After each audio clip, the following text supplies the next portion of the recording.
even been spotted, like a herd of oblong-eyed goats, or a palisade of dead grass, or an enfilade of street lamps. We were there.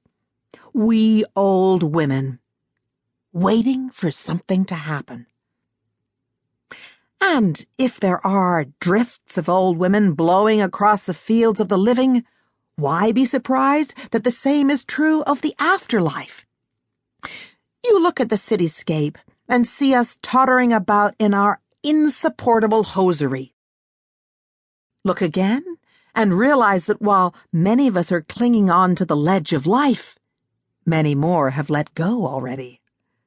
As the living grow older, a sterile wad of humanity blocking up the generative drain, so we, the dead, accumulate like pennies on the ledges of a cascade game. When the young die, they're full of beans.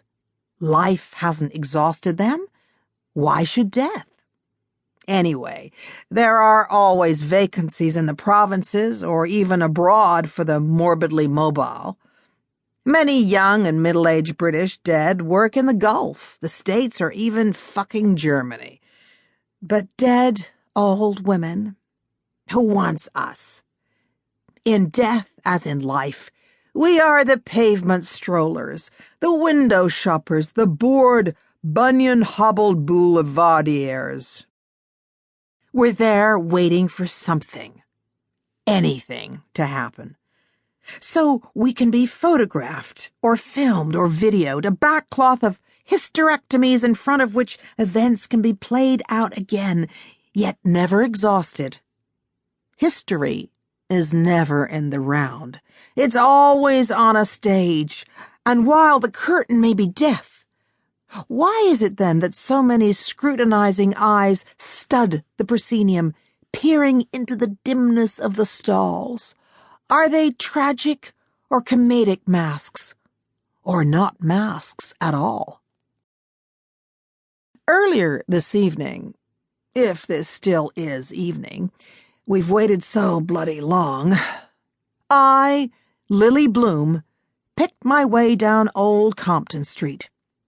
Yet another dead old woman patrolling the West End on a misconceived mission. My lithopedion scampered between my ankles. My rude boy was prancing in the road.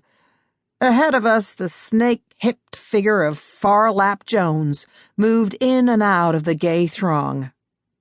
He may be old, but he's black. He's slim, and, of course, he's a Karaji, a Mekigar, a wizard, full of Bugina power, possessed of Miwi magic. With his finely corrugated matte skin and his thriving restaurant business, he might, it often occurred to me, be the ultimate leather queen. When I was alive, I made it my business to zero in on my fellow biddies.